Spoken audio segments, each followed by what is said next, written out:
At the time we started working with PAAM, we were at the beginnings, in a way, of establishing our experience with museums. And at the opposite end, we were working with the Getty, really large, big budget, and a very long process. And parallel to that, we were working with these. What seems to be a common denominator is essentially the museum becoming a cultural center in a way, or a community center. The extraordinary thing was that it had all kinds of other constraints, not the least financial. It was tough in that sense to adapt, to these more constrained conditions. But at the same time, it was about art, but it was also, and that was the great difference, about community. About a community that is, Provincetown is the case. I think one of the things that Jorge and Rodolfo always think about is the context in which a building sits. And by context, it doesn't necessarily mean just the built environment which surrounds it. It's the people that inhabit the buildings and the culture that makes that building.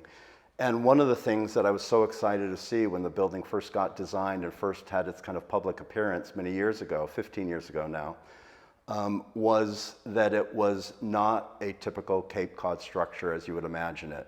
There was innovative thinking in terms of its details, as the way it thought about shingles, the large expanses of windows that opened out to the street, the way the kind of weathered boards that you find around Provincetown are impressed in the concrete forms itself. There was no communication between the town and the museum.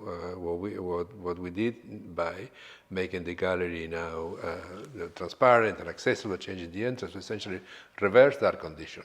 And the museum became now part of the streets.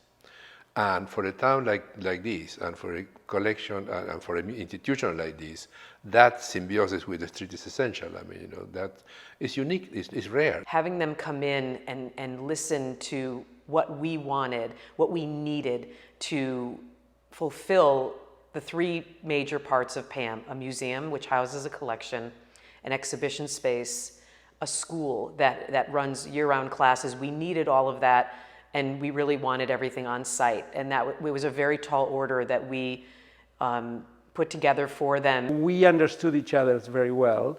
We don't come necessarily for the straight world of the arts, and we were learning a lot also about the contents of the collection here and what PAAM was about, also of history of the place and how this museum represents that major component that constitutes this community. Was something that we felt fed into our, enthusiasm, but also into our imagination. So the creative process had a lot to do with that human interaction with the people we met here. It's not just a historic mission. We look back and we preserve a legacy that began in 1899, but we also promote contemporary art at PAAM.